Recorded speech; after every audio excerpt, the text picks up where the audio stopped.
टिळावाला झालं पाहिजे प्रत्येक गाव, तरी हिंदू ओळखू येईल ना. अहो ओळख असली तर कळतं बा, यांचं आडनाव हे, त्यांचं आडनाव ते. बिनओळखीचं आल्यावर कसा ओळखायचं आपलाय का फरकाय?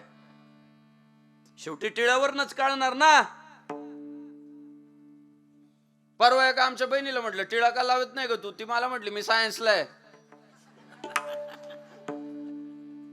झालं म्हटलं आता. म्हणजे आपल्याकडे अडचण काय झाली माहितीये का? जास्त हुशार आणि जास्त शिकलेले धर्म सोडायला लागले, आणि परधर्मामध्ये जास्त शिकलेले स्वतः फोडून घेतात आणि दुसऱ्यांना फोडताय. दिल्ली बॉम्बस्फोट. डॉक्टर आहे सगळे, हुशार आहे, पण ते धर्मासाठी मरायला लागली, दुसऱ्यांना मारायला लागली. आपण धर्मानं तर वागू, धर्मानं तर जगू. गावात परिवर्तन दिसलं पाहिजे. ज्याच्या कपाळाला नाही टिळा त्याच्याशी संबंध टाळा. भाऊ, आपल्यालाही सुरुवात केल्याशिवाय पर्याय नाही हो आपल्याकडं. आणि जर आपण नाही जागे झालो ना, आपण अजून जर धर्माच्या वाटेने नाही निघालो ना, ठरलेलं आहे आपलं. काल परवा मी तो याच्यातला व्हिडिओ पाहिला हो, मुंबई. तो एक MIMचा कार्यकर्ता आहे. तो आपल्या त्या जितेंद्र आव्हाड साहेबांना इतकं घाण बोलतोय, गलिच्छ बोलतोय. तो जाहीर आव्हान करतोय जितेंद्र आव्हाडांना, मुंबऱ्यात तुला पाय ठेवून देणार नाही. अरे, त्या मुंबऱ्यासाठी जितेंद्र आव्हाडांनी काय करायचं ठेवलं मला सांगा? काय नाही केलं त्या मुंबऱ्यासाठी? वाटेल त्या थराला गेले जितेंद्र आव्हाड त्या मुंबऱ्यासाठी, फक्त त्या परिसरासाठी, त्या लोकांसाठी. तो MIMचा कार्यकर्ता जाहीर व्यासपीठावर जितेंद्र आव्हाडांना म्हणतो, आम्ही लय बेकार खानदानाचे लोक आहेत, आमचा इतिहास लय बेकार आहे, तुझा कार्यक्रम लावू, तुला येऊ देणार नाही, तुला पाय ठेवू देणार नाही. थोडा वेळ विचार करा, ज्या जितेंद्र आव्हाडांनी एवढं केलंय मुसलमानांसाठी, त्या जितेंद्र आव्हाडांवर जर ही वेळ आज असेल, तर आपण तर मुसलमानांसाठी काहीच नाही केलेलं. आज मुंबऱ्यात संख्या वाढली म्हणून जितेंद्र आव्हाडांना ते क्रॉस जात आहे, आडवे जात आहे, एवढं करून त्यांच्यासाठी. उद्या परिसरांमध्ये जर या परधर्मीयांची संख्या वाढली आणि तुम्ही आम्ही जर विभागलेलो असलो, आपल्या आपल्यात भांडणं असले, तर लक्षात ठेवा, आपण जर हिंदुत्वाचा अभिमान नाही बाळगला तर आपल्याला एक तर मुसलमान व्हावं लागल, नाही तर ख्रिश्चन व्हावं लागल. आणि मी काय म्हणतो, काहीतरी व्हावाच जर लागणार आहे तर हिंदुत्वच मिरवलेलं चांगलं ना. कोणत्या तरी एका दिवशी जर मुसलमान व्हावं लागणार असेल, कोणत्या तरी एका दिवशी ख्रिश्चन व्हावं लागणार असेल, तर आपले वाडवडील ज्या हिंदू परंपरेचे होते तीच परंपरा जोपासून सारे जा सच्चा हिंदू सता आम्हारा,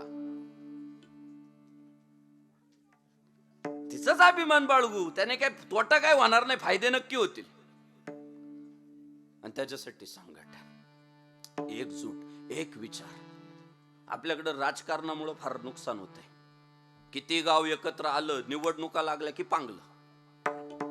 मी लय गावांचा अनुभव घेतला, लय गाव मी जोडून पाहिले, एकत्र आणले, प्रयत्न केले, धर्माच्या नावानं बसवले, पण निवडणुका लावले आणि तालुका लेवलचे नेते गावात आले रे आले, पांगलं गाव. ते पोमन, आम्ही खेनाट, ते भांडारे, ते जाधव, ते भोसले, ते आदिवासी, ते दलित, झालं पांगली सगळी.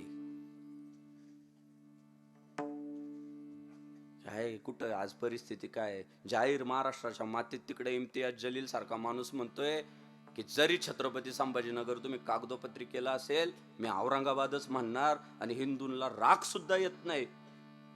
राग तर यायला पाहिजे, राग सुद्धा येत नाही. आणि याचेच चटके बसलेले भूतकाळात की आमचं रक्त सळसळत नाही, आम्हाला त्रास होत नाही, आम्ही भविष्य काळात दूरदृष्टिकोनातून बघत नाही, आणि त्याचा परिणाम आम्ही पारतंत्र्यात जातो. आमच्या धर्माचं नुकसान होतं, आमच्या परंपरेचं, आमच्या पुढच्या पिढ्यांचं नुकसान. आणि म्हणून साधू संतांचा जो विचार आहे की तुम्ही संघटित राहा. तुम्ही आज आकडेवारी अशी दादा, मी बोलतो काय ना ते लय टोचतं, पण आज हिंदू घडतोय हो. परधर्मीयांची संख्या दिवसेंदिवस वाढत चालली. झपाट्याने संख्या वाढते. गावागावातला हिंदू, आज तुमचं गाव भाग्यवान आहे, या गावात व्हायरसच नाही. आणि येऊन सुद्धा देऊ नका व्हायरस भविष्य काळात. व्हायरस मुक्त गाव आहे. काय भांडायचं, आपल्या आपल्यात भांडू.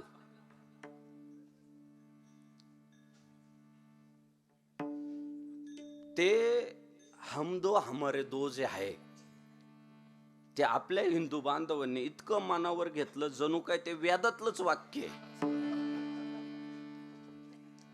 काय बुवा, गीतेत वगैरे आहे का काय बुवा. मला तरी आजच्या परिस्थितीत असं वाटतं ते हम दो हमारे दो फक्त हिंदू विरोधी षडयंत्र होत.